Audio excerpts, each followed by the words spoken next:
A igreja em Esmirna respondeu com a própria vida a toda sorte de perseguição que se levantou contra ela.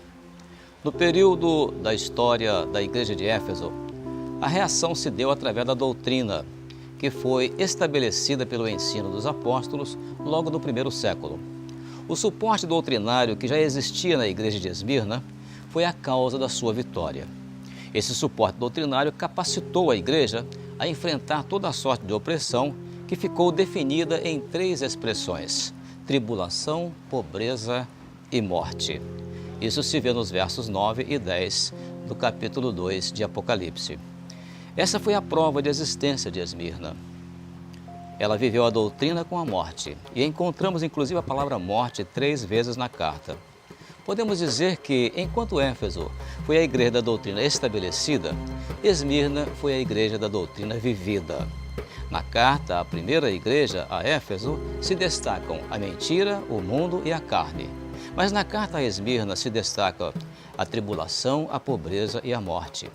Aproveitando-se disso, o desejo do maligno foi desviar a doutrina, ou melhor, diluir a doutrina com os ensinos parecidos com a verdade já exposta, mas que iriam minar os fundamentos da igreja.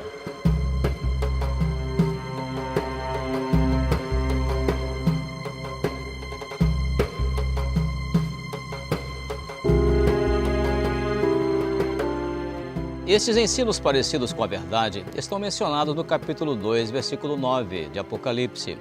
A expressão diz: "E a blasfêmia dos que se dizem judeus e não o são, mas são a sinagoga de Satanás." Esta blasfêmia tinha a intenção de anular o sacrifício de Jesus. Queriam impor aos irmãos a prática das doutrinas do Velho Testamento, as obras em lugar da fé, a lei em lugar da graça e um reino material em lugar de um reino espiritual.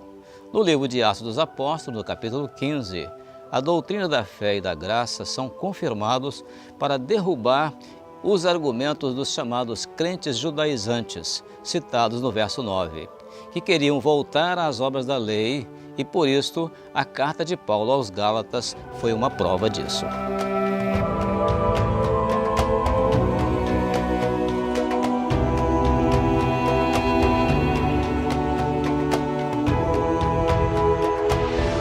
Cruzes, fogueiras e arenas eram a grande prova de existência da igreja que, sem fraquejar, ia para o suplício cantando louvores ao Senhor.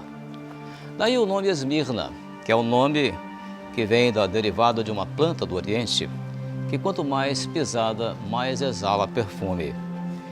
Nesse período da história, registra o martírio de Policarpo, que era chamado bispo de Esmirna, lugar onde nós estamos aqui.